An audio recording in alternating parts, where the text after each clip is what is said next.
Olá, minhas amigas e meus amigos. Na luta pela democracia, pelo humanismo, pela humanidade, pelo próximo, pelo bem-estar social. Estamos juntos. Hoje eu gostaria de continuar falando sobre a perda, sobre as perdas, sobre as grandes perdas que todos nós passamos. A vida é feita de perdas e ganhos. Pode parecer um lugar comum, mas a gente só quer ganhar. Entretanto, há momentos de grandes perdas. E até hoje, meses e meses, já 9 meses após a morte de minha mulher, ainda me emociono quando toco neste assunto. Uma das questões básicas que se apresenta e que se apresentou para mim, no primeiro mês após a morte dela, no segundo mês, era eu me perguntando como eu vou viver. E essa pergunta vocês devem se fazer muito quando perdem um cônjuge, um pai, uma mãe, um filho, sobretudo. Como eu vou continuar vivendo? Como eu vou tocar a vida? E isso eu fiquei me perguntando. Como que é possível viver se é aquele ente querido? Como é possível tocar a vida? Não é possível. E eu continuei perguntando isto, dia após dia, até perceber que já fazia 5, 6 meses que eu me perguntava isso. E que durante esses 5, 6 meses a vida continuou para mim. Eu continuei vivo, eu continuei tocando a vida. Eu continuei tendo que fazer supermercado, lavar minha roupa, tomar meu banho, alimentar-me, falar com os amigos, trabalhar, fazer os vídeos. Ou seja, independente do nosso desejo, a vida continua, a vida vai sendo tocada. Muda realmente uma questão. É entre o ser e o existir. Independente da sua vontade, você continua sendo, continua vivendo. Existir é uma outra coisa. É ter um senso crítico sobre o mundo, tomar atitudes, fazer novos planos. Isto leva tempo. O tempo de cada um dentro do luto. Mas a vida continua andando. E se a vida continua andando, por que não mergulhar nela? Porque o luto dificulta muito. A cada momento é um choque emocional. O luto apresenta diversas formas: raiva, depressão, tristeza, melancolia, euforia, ausência, omissão. Tudo isso faz parte do luto, não se enganem. E hoje, 9 meses após a morte da minha mulher, eu percebo que eu tenho que continuar tocando a vida e toco a vida. Não sei ainda o que a vida me reserva para frente, porque já vivi 9 meses. E sei o que ela me reservou após a morte da minha mulher. Esta é uma dificuldade para todos nós que perdemos um ente querido. Como tocar a vida? Mas a vida se toca por si só. Parece que eu estou falando óbvio, mas é verdade. A gente não percebe. Então é uma questão de saúde mental, emocional.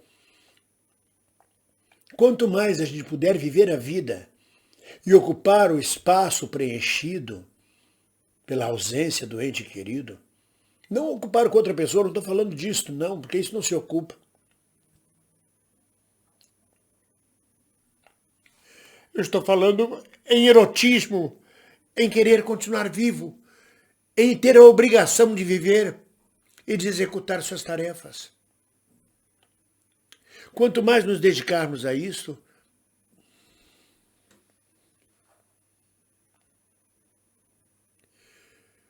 mais estaremos honrando a memória do ente perdido. Mais vivos estaremos, mais presentes lutando pela vida.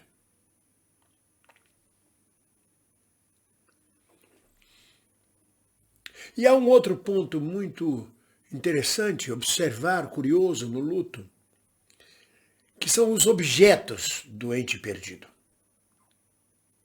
Sobretudo, vamos supor, as roupas, os sapatos, os calçados, antes dos objetos pessoais, dos objetos da casa.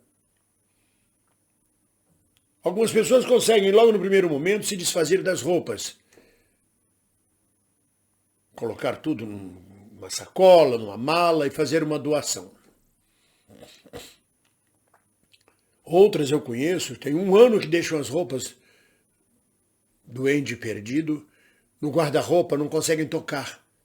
É uma forma de mumificar, de tornar o ente perdido numa múmia. Porque aqueles objetos pertenciam àquela pessoa que se foi. Só tinham vida vestindo aquela pessoa. Mas temos que nos desfazer disto. E que digamos que a gente se desfaça dessas roupas imediatamente. Depois vem os objetos pessoais. Relógio, pulseira, anel, óculos. Também nos desfazemos deles. Mas aí tem os objetos de casa. Pequenas estatuetas, bibelôs, porta-retratos, copos, xícaras, guardanapos, panos, coisas que aquela pessoa comprou, criou, tocou.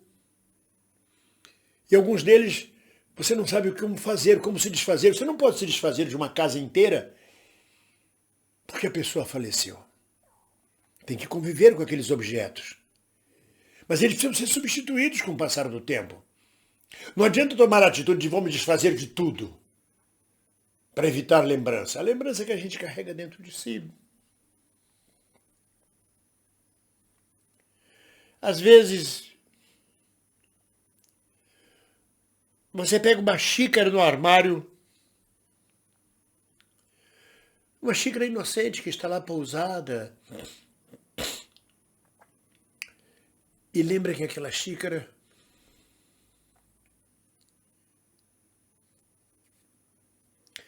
foi usada, foi tocada pela pessoa amada que já não está mais presente. E aí vem esta emoção que eu estou sentindo agora de dizer a vocês. Quando o luto acaba, não se sabe. Depende de cada um.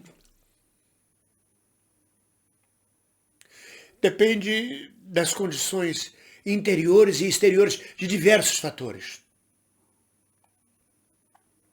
Mas uma coisa é certa, minhas amigas e meus amigos. É preciso ter fortaleza. É preciso ter fé.